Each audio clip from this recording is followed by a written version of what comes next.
दरभंगा शहर में 7, जिसमें बेला गुमती, दिल्ली मोड़, दोनार गुमती, म्यूजियम गुमती, पंडा सराय गुमती, चट्टी चौक, ये आरओबी स्वीकृत हुआ था। और माननीय मंत्री जी ये बता रहे हैं कि अभी प्रशासनिक स्वीकृति भी प्रदान नहीं की गई है।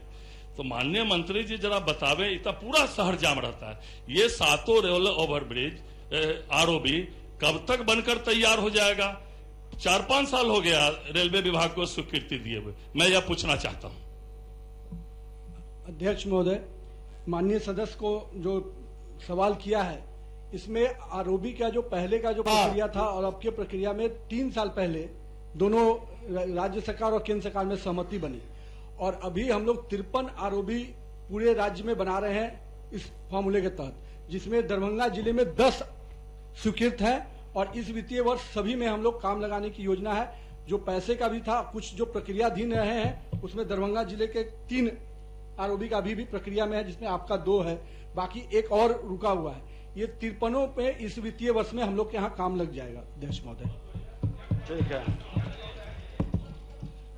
अध्यक्ष महोदय, माननीय मंत्री जी ने स्वीकार किया कि 3 साल पहले रेल विभाग और पथ निर्माण विभाग के बीच एमओयू साइन हुआ, तो ये 3 साल लग गया, अभी तक प्राक्कलन की स्वीकृति भी नहीं हुई है। अध्यक्ष महोदय,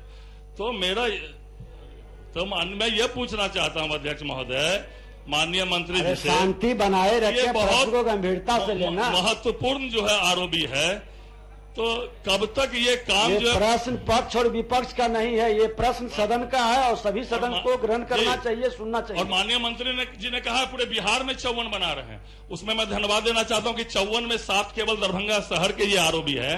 मैं माननीय मंत्री जी से यह पूछना चाहता हूं कि अभी तक प्राक्कलन की स्वीकृति प्रक्रियाधीन है, कुछ समयबद्ध करे कि इसकी प्रशासनिक स्वीकृति कब तक हो जाएगी, ये तो कम से कम बताए ना। ये प्रशासनिक स्वीकृति कब तक हो जाएगी, उसके बाद टेंडर होगा, काम में हाथ लगेगा। ये पूरी जो आरओबी की जो प्रक्रिया होती है अध्यक्ष महोदय, उसमें कई तकनीकी पहलू हैं कि रेलवे को गैट की परमिशन के लिए भेजना पड़ता है बिहार सरकार को, फिर वहां से परमिशन आता है, फिर डीपीआर की प्रक्रिया होती है, और डीपीआर के बाद फिर हम लोग उसको फाइनल कंफर्मेशन के लिए, फाइनल डिसीजन के लिए फिर दिल्ली केंद्र भेजते हैं। तो इस पूरे प्रक्रिया में समय जरूर लगा है, लेकिन जो माननीय सदस्य की चिंता है, हम लोग पूरा प्रयास करेंगे कि अगले 3 महीने में ये प्रक्रिया को हम लोग स्पीड करके काम शुरू कराने का प्रयास करेंगे। माननीय सदस्य बैठ जाइए। माननीय अध्यक्ष महोदय, मैं केवल सदन को करेक्ट करना चाहता हूं। मैंने जो प्रश्न देखा है और मैंने जो माननीय मंत्री का जवाब देखा है, उसमें एक त्रुटि है महोदय। आरओबी का अर्थ अलग अलग होता है महोदय। अगर कोई सड़क के ऊपर रेल लाइन का पुल बनता है, उसको कहते हैं रेल ओवरब्रिज। लेकिन अगर किसी रेलवे लाइन के ऊपर कोई पुल बनता है, उसको रोड ओवरब्रिज कहते हैं। लेकिन माननीय प्रश्नकर्ता ने भी उसको रेल ओवरब्रिज लिख दिया, और माननीय मंत्री जी ने जवाब में भी उसको रेल ओवरब्रिज लिख दिया। मेरा आग्रह केवल इतना ही है कि ये डॉक्यूमेंट होता है सदन का की कार्रवाई, इसे उसको करेक्ट कर लें, वो रोड ओवरब्रिज होगा, नहीं कि रेल ओवरब्रिज होगा।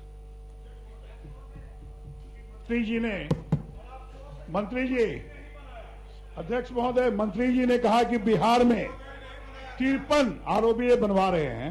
भागलपुर का 68 करोड़ में 5 साल पहले बना था, उसके बाद फिर से डीपीआर बना, रेलवे तीन बार ऑब्जेक्शन किया, फिर पास हुआ। ये जो कॉस्टिंग बढ़ता है और काम नहीं होता है, इसका जवाबदेह कौन है? और भागलपुर का ये प्रश्न आपका इससे जुड़ा नहीं है, मैंने बोला है सर, 53 अलग से प्रश्न लाइएगा। अब बढ़िए। श्री रीतलाल यादव, मंत्री ग्रामीण कार्य विभाग, उत्तर मुद्रित है।